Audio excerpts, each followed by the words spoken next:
This is the Quiz Fix. I'm Cyril, that's Olivia. One true story per episode, one quiz at the end, because facts you tested on are facts you keep. Here we go. If you picture the March on Washington, there's a good chance one image jumps out first.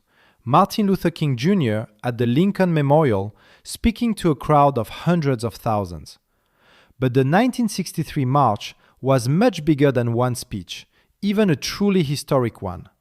It was a carefully planned demand for civil rights, jobs, and dignity. Exactly. The full name matters. The March on Washington for Jobs and Freedom. That title tells you the organisers were thinking about economic justice as well as racial equality. It wasn't just a symbolic gathering. It was a pressure campaign, a public demonstration, and a moral appeal all at once. And it took a lot of organizing to get there. The march was held on August 28, 1963, in Washington, D.C. More than 200,000 people took part, and estimates often place the crowd at around 250,000. For the time, that was enormous. It was one of the largest civil rights demonstrations in U.S. history. It's also important to remember the context. This was the height of the civil rights movement, when segregation was still deeply entrenched across much of the country, especially in the South. Black Americans faced discrimination in schools, housing, voting, and employment. And many white Americans, including some in power, were still resisting basic changes that today seem obvious. Right. The march didn't come out of nowhere. It grew out of years of organizing, court battles, sit-ins, freedom rides, boycotts, and local activism. By 1963, civil rights organizers knew they needed a national spotlight. They wanted Congress and the Kennedy administration to act on civil rights legislation, and they wanted the public to see the movement's demands clearly. The march was originally pushed by A. Philip Randolph, a major labor leader and civil rights activist. He had been talking about a mass march on Washington as far back as the 1940s to protest discrimination in defense industries and the military. In 1963, he joined with Bayard Rustin, who became the chief organizer. Rustin was a brilliant strategist and an expert in nonviolent protest. Rustin deserves more recognition than he usually gets.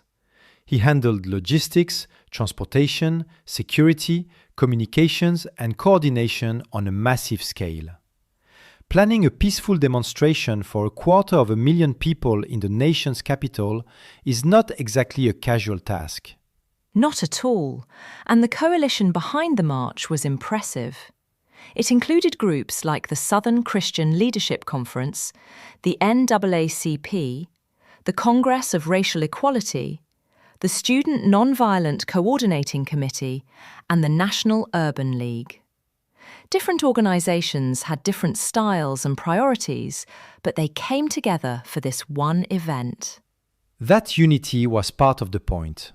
The marchers were demanding something broad enough to bring people together. Jobs, fair wages, voting rights, desegregation, and an end to racial violence.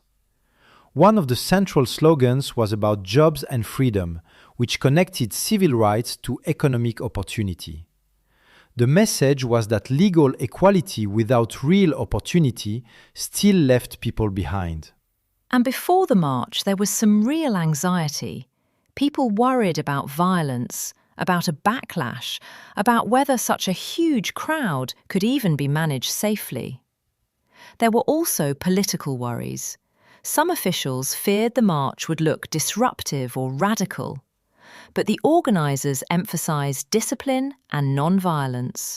The march is famous for its orderliness. Participants were urged to dress neatly and behave peacefully. That wasn't about respectability politics alone, it was a strategy.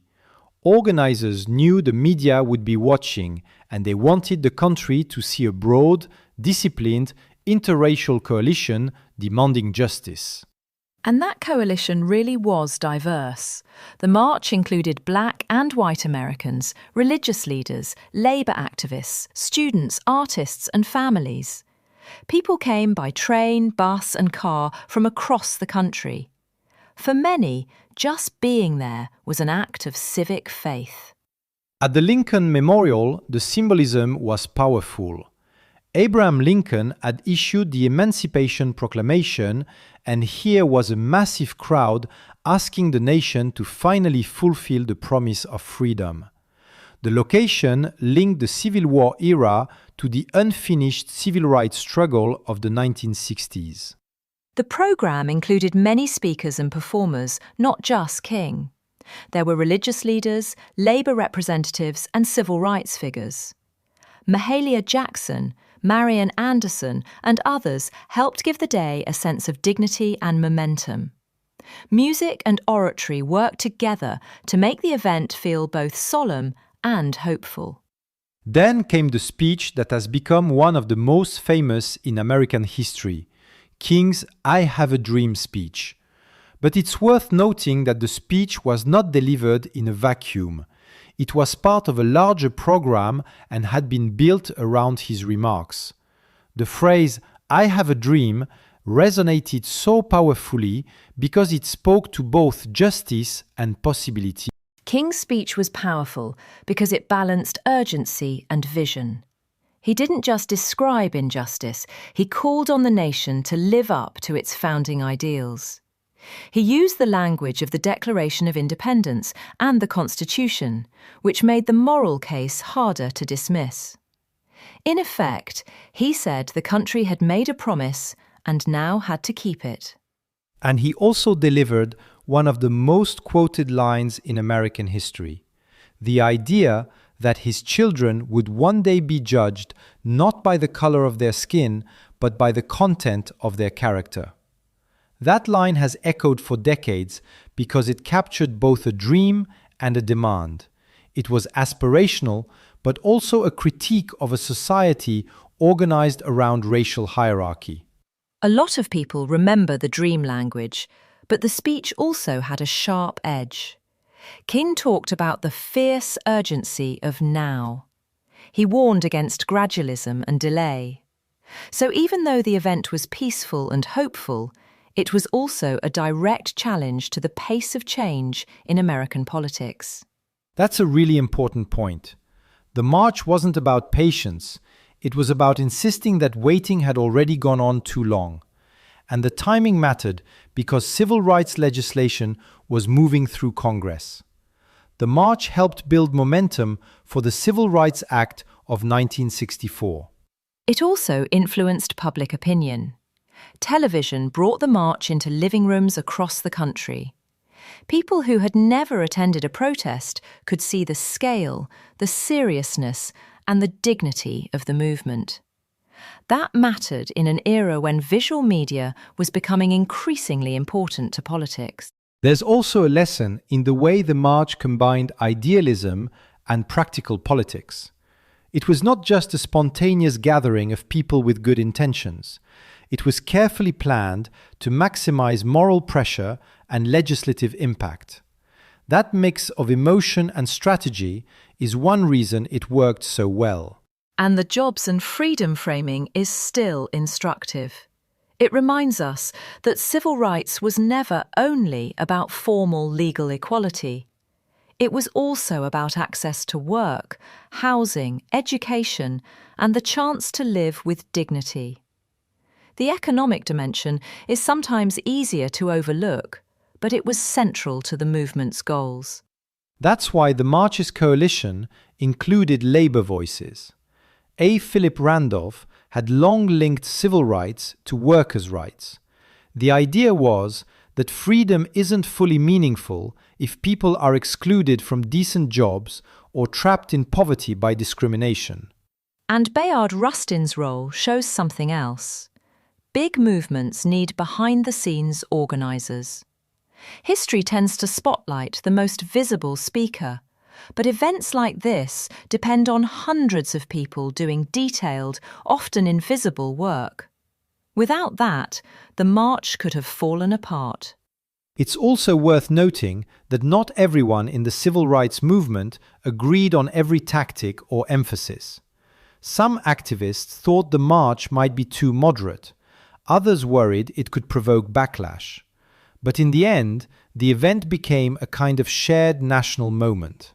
That shared moment had real consequences. After the march, pressure for federal action increased. The Civil Rights Act passed the following year in 1964. Of course, the march didn't single-handedly cause that legislation, but it was a major part of the political atmosphere that made action harder to avoid. And the march's legacy goes beyond legislation. It became a model for large-scale peaceful protest. Later movements for women's rights, anti-war activism, LGBTQ rights, and more looked back at the March on Washington as proof that mass demonstrations could shape national conversation. At the same time, it's important not to turn the march into a simple fairy tale ending. The problems it addressed did not disappear. Segregation didn't vanish overnight. Economic inequality persisted, and voting rights still required further battles. The march was a milestone, not a finish line. That's a great way to put it. A milestone means the road is still going. And in some ways, that's what makes the march so compelling historically. It captures a moment when people gathered to say the nation could do better, and then backed that belief with organization, discipline, and moral force. There's also something striking about the language of freedom in the march's title. It didn't only call for policy reforms, it appealed to a core American ideal. The organizers knew that if they could connect their demands to the country's own values, the message would be harder to ignore. And they were right. The March on Washington became one of the defining images of the 20th century because it combined numbers, symbolism, and speech in a way few events ever do. It was a protest, but it was also a public argument about what the United States ought to be. So, if you boil it down, the 1963 March on Washington was about more than one man's dream. It was about a movement's strategy, a nation's conscience, and a demand that freedom include real opportunity. That's why it still matters. And that's also why the day still resonates. When people think of the march, they are remembering a moment when ordinary citizens, organized leaders, and powerful words came together to push history forward. Not perfectly, not all at once, but undeniably. A peaceful crowd, a clear set of demands, a speech that captured the moment, and a legacy that still shapes how Americans think about protest and progress. That's the March on Washington for Jobs and Freedom in a nutshell. This episode of the Quiz Fix is brought to you by Fyrebox, Fyrebox, the smartest way to put your audience to the test. From lead gen quizzes to personality tests to training assessments, Fyrebox helps you launch beautiful, fully customizable quizzes in minutes. Thousands of marketers, teachers, and creators already use it to turn visitors into qualified leads. Build your first quiz free at fyrebox.com. Welcome back. You just heard the story. Now let's see what stuck. Coming up, a few quick questions straight from what we just covered. 4 options each. I'll give you a few seconds to think before each answer. Ready? Here we go. Question 1. On what date was the March on Washington for Jobs and Freedom held? A. August 28, 1963. B. July 4, 1963. C. March 15, 1964. D. November 22, 1963.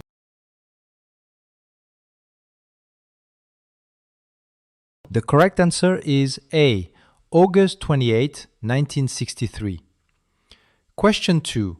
What did the full name of the march emphasize in addition to civil rights? A. Jobs and freedom. B. Military reform and taxation. C. Statehood and annexation. D. Environmental protection and public transit.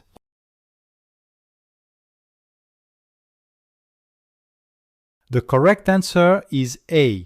Jobs and freedom. Question 3. Who was the chief organizer of the 1963 march working alongside A. Philip Randolph? A. Bayard Rustin. B. Thurgood Marshall. C. John Lewis. D. Medgar Evers.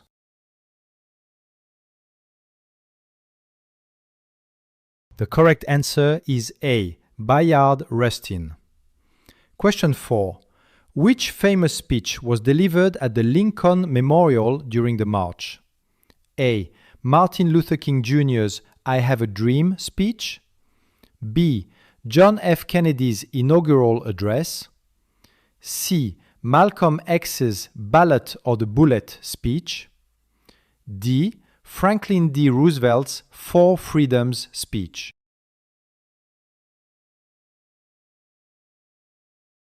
The correct answer is A.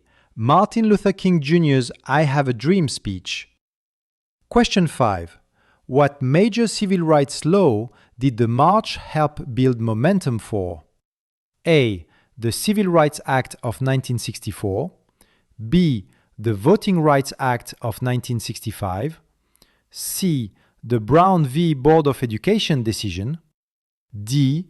The Fair Housing Act of 1968.